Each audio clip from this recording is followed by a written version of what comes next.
Hi, everybody. Today we're going to talk about Chapter 3, Carbon, and its molecular diversity. Okay, aside from water, we are made primarily of carbon-based molecules, so we're considered carbon-based life forms. Carbon is really unique in that it has 4 valence electrons. And remember, we talked about the electrons in an atom's outer shell really dictate its behavior. Because carbon has 4 valence electrons, it can make 4 bonds, which makes it a really diverse molecule. So we consider molecules carbon or organic compounds if they have carbon and hydrogen. So why would carbon dioxide not be considered an organic molecule? Because it doesn't have any hydrogen, it's just CO2. So don't think that if it has carbon, it's automatically an organic molecule. And maybe if you're lucky enough, when you go to college, you will take organic chemistry, which is chemistry of all carbon-based molecules or organic molecules. So when we talk about macromolecules, we're talking about very large molecules that are essential for life. And later on this chapter, we're going to discuss each of these in great detail, carbohydrates, lipids, proteins, and nucleic acids. And once again, because they are very large molecules, we consider them macromolecules. Okay, so this is the first section of Chapter 3. And if you haven't introduced yourself to your book yet and dusted it off or even picked one up from the library, they're all in. This is the chapter in which you need to do that. If you never read a line of text in your book, you at least need to look at the diagrams because they're really, really good. So once again, I said that carbon's diversity comes from its ability to make 4 bonds, which are here in the outer shell. This outer shell wants to have 8 electrons, and it only has 4, so it is able to make 4 covalent bonds. Excuse me. Okay, so it can form pretty diverse molecules, lots of versatility. It can form lines, it can form rings, it can form tetrahedrals. So you just need to be aware that carbon is pretty awesome. It can be a long linear molecule, it can form a ring, and because it has 4 molecules. Hydrocarbons are long linear molecules that are chains of nothing but carbon and hydrogen. These hydrocarbon chains are often components of fat, and they actually have a huge amount of energy stored in the bonds. This molecule right here would not be considered a hydrocarbon, even though it does have a lot of carbon and hydrogen. It's got a chloride stuck to it. So let's talk about chemical groups or functional groups. You have 7 functional groups that you need to know, and they are the chemical groups that affect the molecular function by being directly involved in the chemical reaction. So right here, we have 2 hormones. We have estrogen and testosterone. They have a cholesterol or a lipid, basically a base main structure with the 4 fused rings. You'll notice that's a characteristic of cholesterol later on in this chapter. But look at how the functional groups are a little bit different. Okay, because of this, it changes everything in terms of how the cell is going to respond to it. And these are the functional groups you need to know. Hydroxyl is simply just an OH. Carbonyl is a carbon double bonded to an oxygen. Carboxyl is a carbon double bonded to an oxygen that's then bonded to another oxygen and a hydrogen. So it is like COOH, and we'll see that in just a minute. Amino group, NH2, sulfhydryl, phosphate. This is a critically important functional group in our nucleic acids and our ATP. And then a methyl group, CH3. This is how they look. Let me see if I can get it a little bit bigger.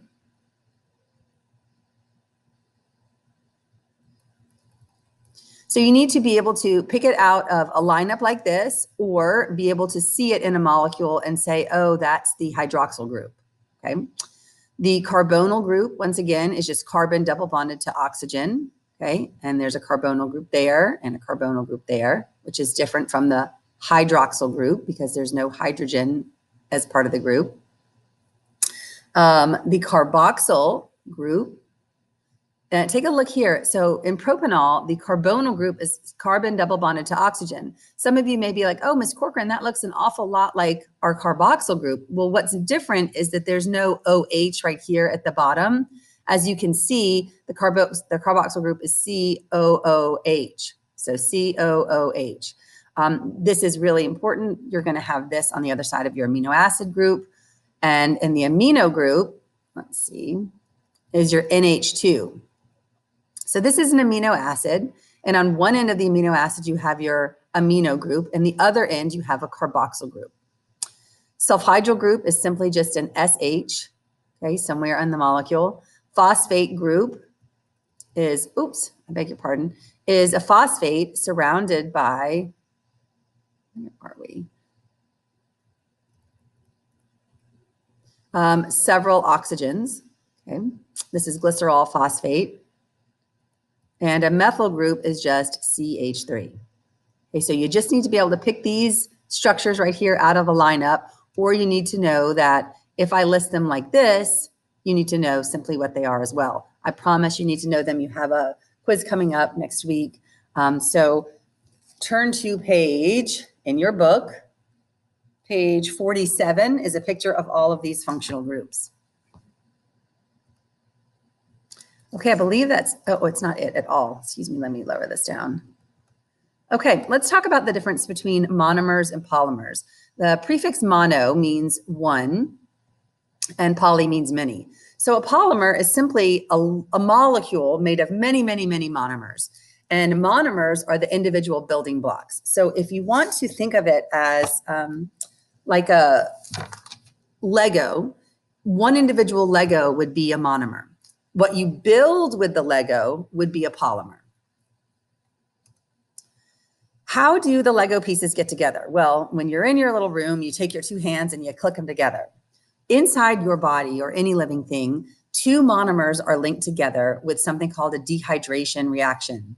Two monomers bond together and we actually lose a molecule of water when that happens, hence the dehydration. Sometimes they're also called condensation reactions because we're creating a molecule of water. Like when you're have a cold drink outside on a hot day, you actually you create a wet molecule of water out of the water vapor in the air. So we've made this long, long polymer now. How do we get it into small pieces again? Because think about it. If you're a plant, you create starch. You make the glucose during photosynthesis. You link a bunch of glucoses together and you have a long molecule of starch. Somebody digs up the potato from the ground, very full of starch, gobbles it up. Now you're eating the potato. The starch molecule is so gigantic, there is no way that you can actually get it through your gut into your blood, carry it around in your blood, and get it from your blood into your cells to be utilized. So you have to break it down. And the process of breaking down molecules is called hydrolysis, where we're literally adding a molecule of water to break polymers into monomers. And if it helps you, never say this in public, but if it helps you to think about it, you can think hydrolysis, hydro water, lyse to break. So you can say hydrolysis in your head, but we call it hydrolysis. And enzymes, of course, we know speed up chemical reactions. And enzymes are all over the place helping to build polymers and break down monomers, but through the process of dehydration reactions or hydrolysis. Okay, I'm going to let you go ahead and watch this little animation on your own. Here's a diagram from your book. It's a really good diagram because it illustrates both processes of dehydration synthesis and hydrolysis. So right here we have a short polymer. It's got 3 monomers in it. It's not very long. It's not a huge macromolecule, but it's a polymer because it has 3 molecules. There's a hydrogen here on this end, and we've got some unlinked monomer. It's unnamed, doesn't matter what it is. But when the bond forms between these 2 units, we're going to lose the hydroxyl group on one side and the hydrogen on the other in the form of a water molecule. And now we have a longer polymer with 4 units instead of just 3 because we've added 1 here. Now we have this long, well, medium-sized 4-unit polymer that we're going to break down. So we're going to add a molecule of water and we're going to break the bond between 3 and 4 during the process of hydrolysis. So if you want further information, you can just Google animations of dehydration synthesis or condensation reactions and hydrolysis just to get a little bit more. But you certainly reach out to me, but you need to understand that when we build things we lose a molecule of water. And when we break down things, we're adding a molecule of water. And of course, what isn't pictured here are the enzymes that are helping to speed this process up. And that's it for, I think this was the first and second section of chapter 3. So 3.1 and 3.2.